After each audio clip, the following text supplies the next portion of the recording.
Hubungan diplomatik Australia dan Iran kini berada di titik nadir. Canberra secara terbuka menuduh Teheran, melalui Korps Garda Revolusi Islam atau IRGC, berada di balik serangan antisemitisme terhadap dua sinagog di Sydney dan Melbourne.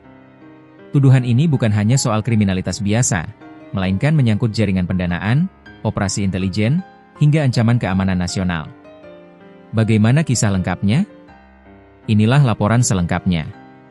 Oktober 2024, serangan pembakaran di kafe kosher Lewi's Continental Kitchen di Sydney.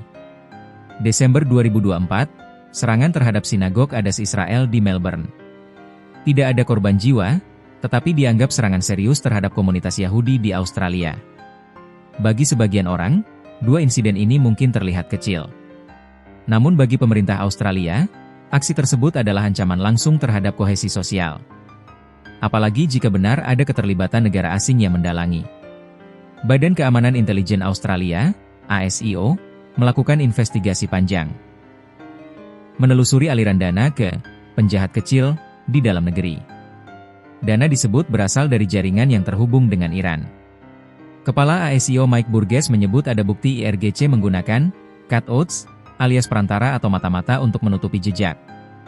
Burgess menyatakan, ada hubungan langsung bahwa IRGC melalui sejumlah agen di Australia telah mendanai aksi kriminal ini.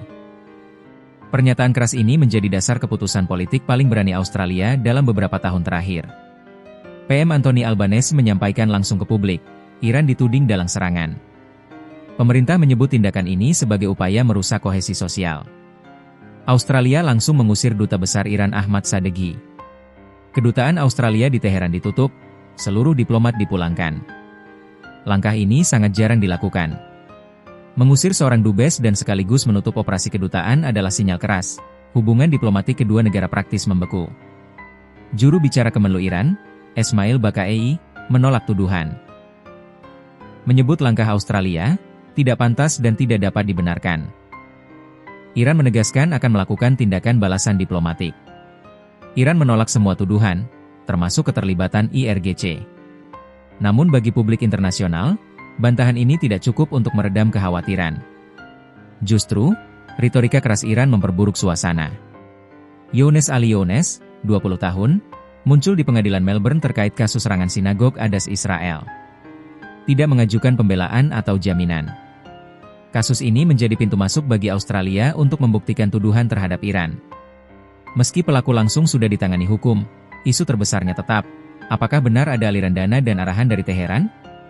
Jika ya, maka ini bukan sekadar kriminal, melainkan terorisme negara. Ketegangan global, perang Israel-Gaza, hubungan Iran-Barat memburuk. Australia dikenal sebagai sekutu dekat Amerika Serikat. Tuduhan ini bisa memperkuat narasi Washington bahwa IRGC adalah organisasi teroris global. Potensi efek domino, negara-negara Barat lain mungkin ikut menekan Iran. Jika benar ada bukti kuat, maka kasus ini bisa menjadi amunisi diplomatik bagi Amerika dan sekutunya untuk semakin mengisolasi Iran di kancah internasional. Iran kemungkinan akan membalas dengan mengusir diplomat Australia.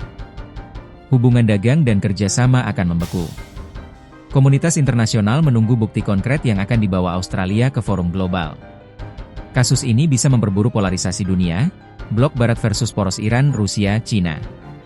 Dari sebuah insiden pembakaran sinagog di Australia, kini dunia dihadapkan pada krisis diplomatik baru. Apakah ini sekadar manuver politik, atau memang bukti bahwa operasi intelijen Iran sudah menjangkau jauh hingga ke benua Australia? Satu hal yang pasti, hubungan Australia dan Iran kini berada di persimpangan jalan yang berbahaya.